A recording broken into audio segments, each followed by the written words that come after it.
Praise the lord, హల్లెలూయా. దేవుడికే మహిమ కలుగును గాక. Today's topic is love. 1 John 4th chapter 16th verses. దేవుడు ప్రేమ స్వరూపుడై ఉన్నాడు. దేవుడు ప్రేమై ఉన్నాడు. ప్రేమ ఎక్కడ ఉంటే దేవుడు అక్కడ ఉంటాడు. ద్వేషము ఎక్కడ ఉంటే దేవుడు అక్కడ ఉండడు. There is a 4 kinds of love. Every love is not a God's love, but only one kind of love is a God's love. It is agape love. Loving people without selfishness is a agape love. It is came from the heaven. ఈ లోకంలో శాశ్వతమైన ప్రేమ ఒకటే ఉంది, అది దేవుడి యొద్ద మనకి దొరుకుతుంది. నిజమైన ప్రేమ, శాశ్వతమైన ప్రేమ, హద్దులు లేని ప్రేమ, కొలతలు లేని ప్రేమ మనము సొంతము చేసుకోవాలంటే ప్రతి ఒక్కరు దేవుని యొద్దకు రండి. దేవుడి యొద్ద మనకి శాశ్వతమైన ప్రేమ మనకి దొరుకుతుంది. What is the meaning of love in Greek language? Greek భాషలో ప్రేమకు అర్థము ఏంటి? దీనికి 4 అర్థాలు కనబడుతున్నాయి. What is the meaning of 4 kinds of love?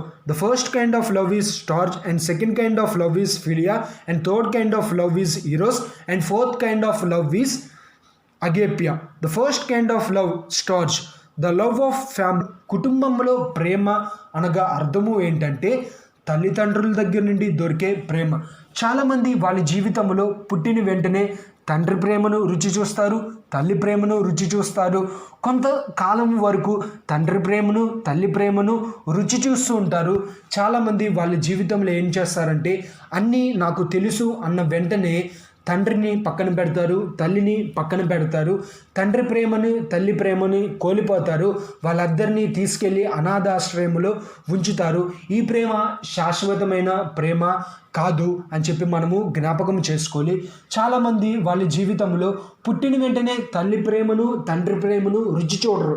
ఎందుకు అంటే వాళ్ళు అనాథలుగా ఉంటారు కాబట్టి వీళ్ళు ఏం చేస్తారంటే తల్లి ప్రేమను, తండ్రి ప్రేమను రుచి చూడరు. కాబట్టి ఈ ఫ్యామిలీ, కుటుంబంలో దొరికే ప్రేమ శాశ్వతమైన ప్రేమ కాదు అని చెప్పి మనము జ్ఞాపకము చేసుకోవాలి. The second kind of love is philia, the love of close friends or brothers.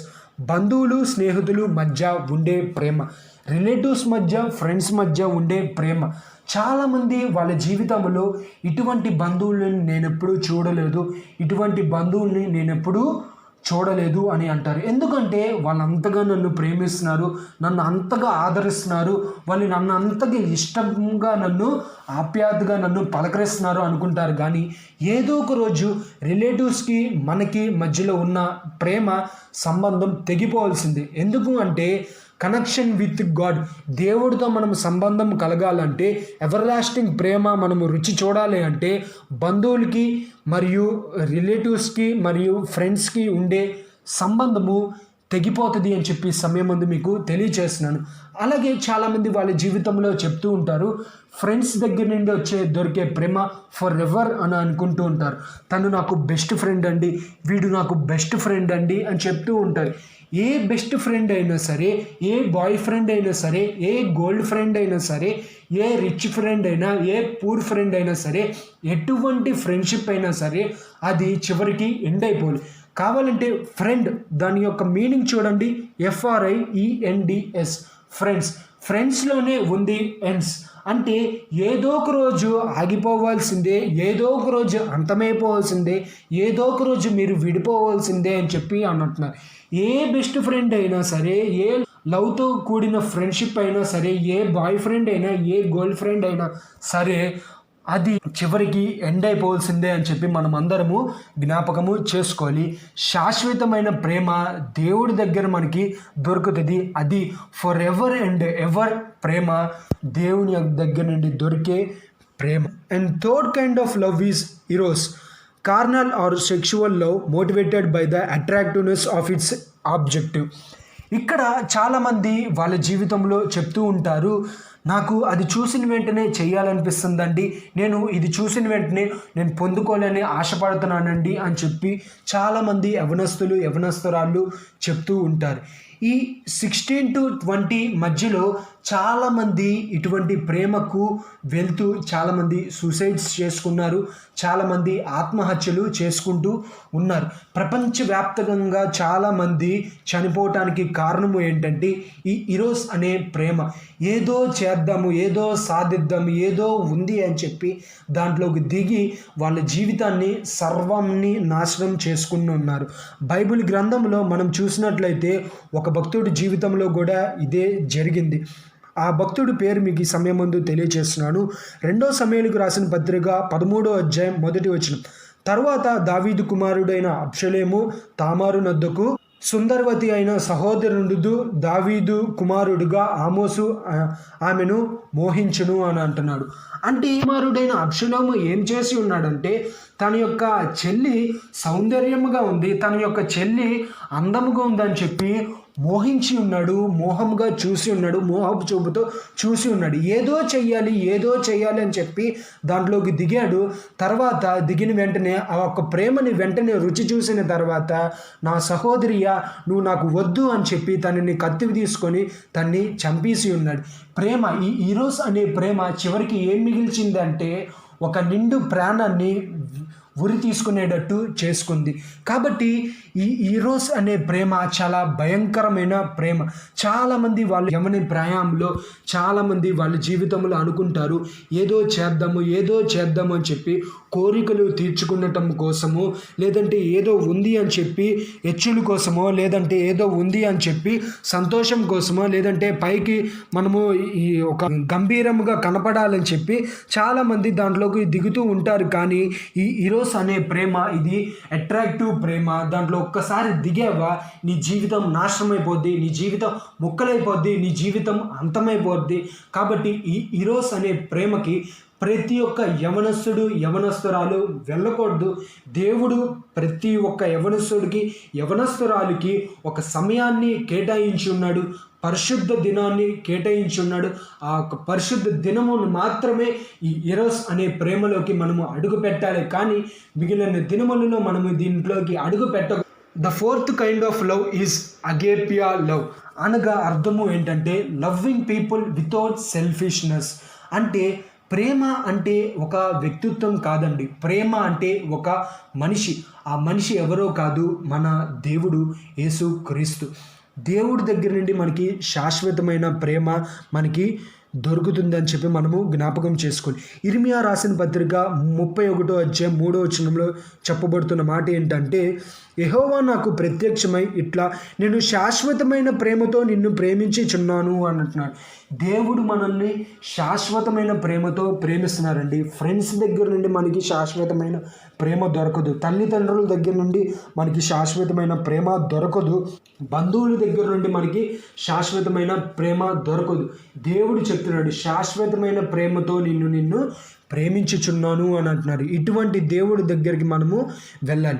అగేపియా అనగా అర్థము ఏంటంటే ప్రేమ దీర్ఘకాలము సహిస్తుంది, దయ చూపిస్తుంది, ప్రేమ మచ్చరపడదు, ప్రేమ డంబముగా ప్రవర్తించదు, ప్రేమ ఉప్పొంగదు, అమర్యాదగా నడవదు, స్వయోజముగా విమోచించదు, త్వరగా కోపపడదు, అహంకారము మనసులో ఉంచుకోదు, ఏమి చేసినా తప్పులని క్షమిస్తూ ఉంటుంది. ఇదే అగేపియా ప్రేమ. 1 కొరింథీయులకు రాసిన పత్రిక 13వ అధ్యాయం 4వ వచనంలో మనకి కనపడుతుంటుంది. కాబట్టి ఇది దేవుడి దగ్గర నుండి మనకి దొరుకుతుంది.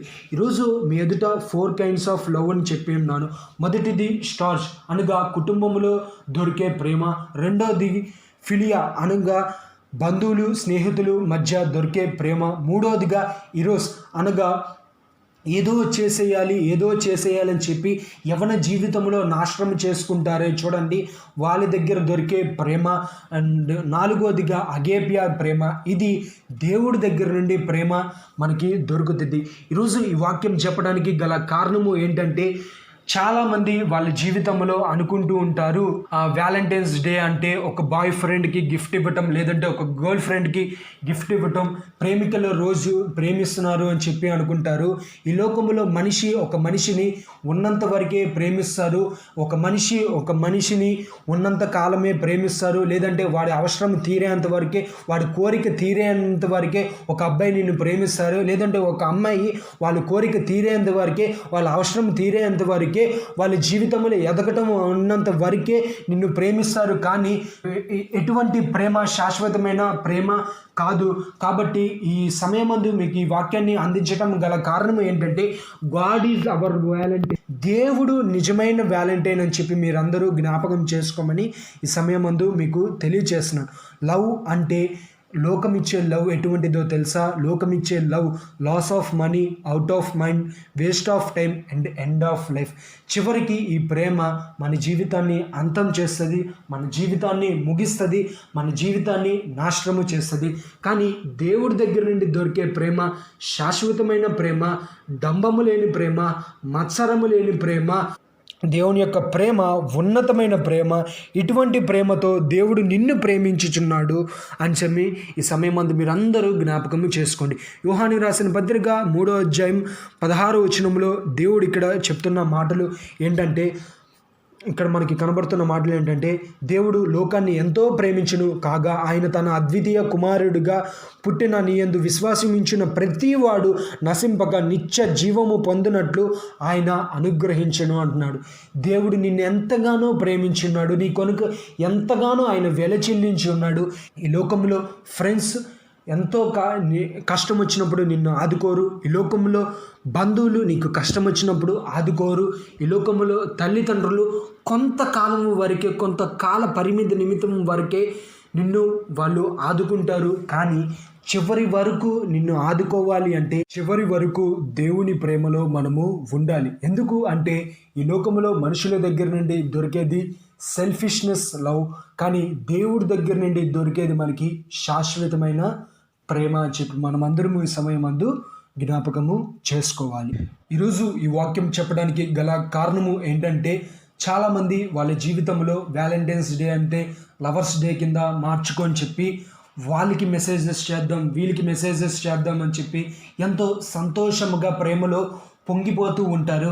ఈ ప్రేమ ఎటువంటిదంటే, మొదటిగా ఆరంభమైనప్పుడు అబ్బా ఇటువంటి ప్రేమ ఎక్కడా దొరకలేదు అన్నట్టుగా ఉంటుంది. వెళ్ళే కొద్దీ ఎందుకు దిగాన ఇటువంటి ప్రేమలో అని అర్థమవుతుంది. తర్వాత నీ జీవితము నాశనం అయిపోతుంది. ఆ రోజు రాకమునిపే ఈరోజే ఈ వ్యాలంటైన్స్ డే మీ బాయ్ ఫ్రెండ్స్తో కానీ గర్ల్ ఫ్రెండ్స్తో కానీ ఆపేసేయండి. దేవుడితో వ్యాలంటైన్స్ జరుపుకోండి. God is our real Valentine అని చెప్పి మీరందరూ గుర్తెరగండి అని చెప్పి సమయం అందు మీకు తెలియజేస్తున్నాను. The book of John 3rd chapter 16th verses ఇక్కడ చెప్పబడుతున్న మాట అంటే, for God so loved the world that he gave his only regarding son that whose ever believe in him should not perish but have everlasting life. ఈ ఒక్కటి లైన్గా ఈ యొక్క వాక్యాన్ని రాసుకోండి. దీంట్లో వ్యాలంటైన్ అని మనకి కనపడుతుంది. ఇది God is our real Valentine. దేవుడు శాశ్వతమైన ప్రేమతో మనల్ని ప్రేమిస్తున్నాడు. ఈ వాక్యాన్ని దేవుడు దీవించి బహుగా ఆశీర్వదించును గాక. Amen. God bless you all.